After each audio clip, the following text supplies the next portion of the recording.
Hey everybody, welcome to Moviegoer. I'm Max Forrest, I'm Paul Obi. and we're here to celebrate 10,000 views on one of our YouTube videos. Yeah, the Joker video. The Joker video, that's right. So here's to 20,000. Pretend there's champagne there.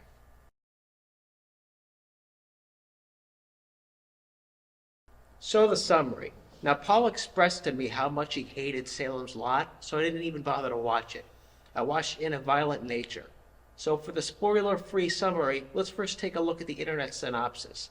When a group of teens take a locket from a collapsed fire tower in the woods, they unwittingly resurrect the rotting corpse of Johnny, a vengeful spirit spurred on by a horrific 20-year-old crime.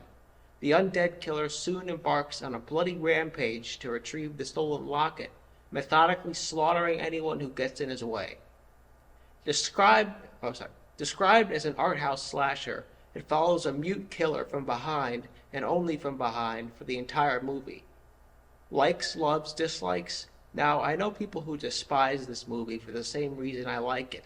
There's no score, there's no story. You're literally just watching the killer from behind as he walks around, reaches a new person, and violently kills them, and then walks around some more for a little while. We follow him from behind, reaches a new person.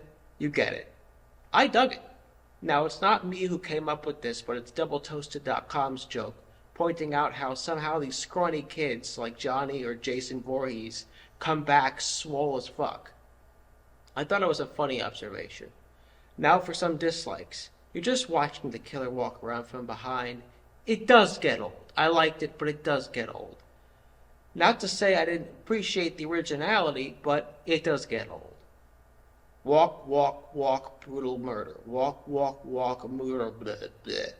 I needed it did need a scare or two. I'll tell you the scariest part of the movie. There was this sketchy dude who sat behind me, and I kept looking at him, and he kept looking at me, and I kept looking at him, and he kept looking at me, and eventually he said, "Jesus Christ, dude, can I help you?" And then I felt better. Now I should say for people who love gore, which I'll never understand, this movie has plenty of that. The kills are brutal, like leave the theater level brutal. I can't show them because the video will get flagged and become an over 18, but believe me, it's gross. Alright, first off, I just gotta say, I never saw the original movie or read the book, or I've heard of Salem's Lot, but I didn't know anything about it. I went into this completely blind. But pretty much, it's about a writer who goes back to his hometown and finds that vampires are taking over, and he helps. And I put helps in quotation because he barely does anything and barely solves anything. Anyway, the opening credits are the perfect foreshadowing for the rest of the movie.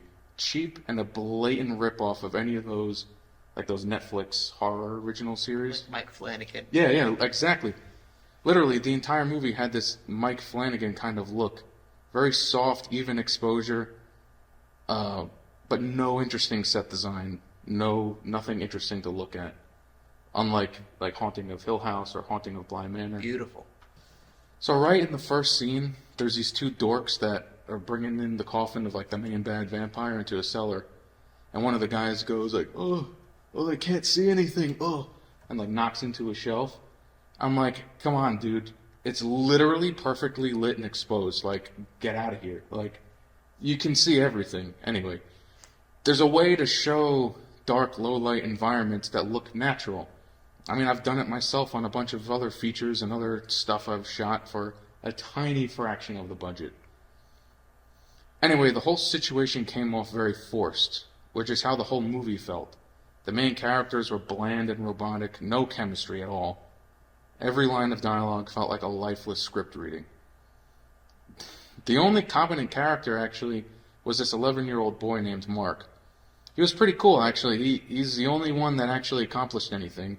The design of the main vampire fella was like a rip-off or homage to Nosferatu. Maybe it's supposed to be like that, but... What was that in the original? Oh, it was like that? Yeah. Oh, okay. Yeah, so maybe it was supposed to be like that, but nothing else in the movie felt intentional, so I didn't know.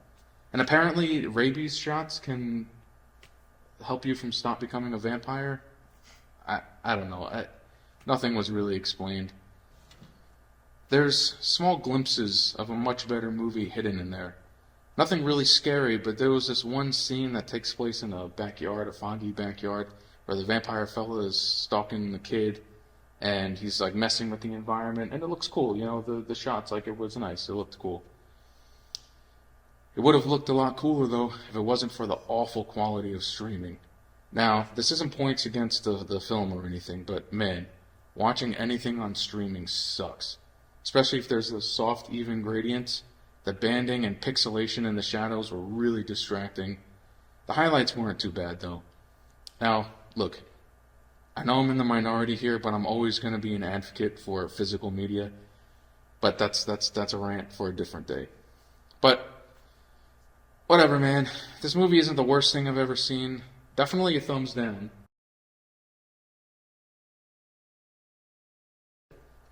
Yes, I appreciate you're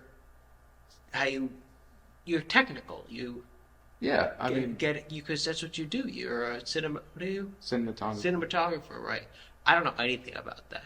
No, but that's the way I kind of look at movies, because like I said, I work in that kind of field. Yeah. Camera operator and stuff like that. So I like dissecting it. I like figuring out how they made stuff. Mm. But and then it's just extra bad points if the movie looks bad and also sucks. But Or whatever. frustrating if it looks good, but the movie sucks balls. Kind of like Joker. Kind of like Joker 2. Yeah. Yep. You hated that. I didn't even bother to see it. If you hate it, I don't see it. Yeah, that's pretty much it. But that's our first 10,000 view video. Yep. Here's the 20,000 fake champagne. All right. So is that it? Yeah. Sounds good. That's great.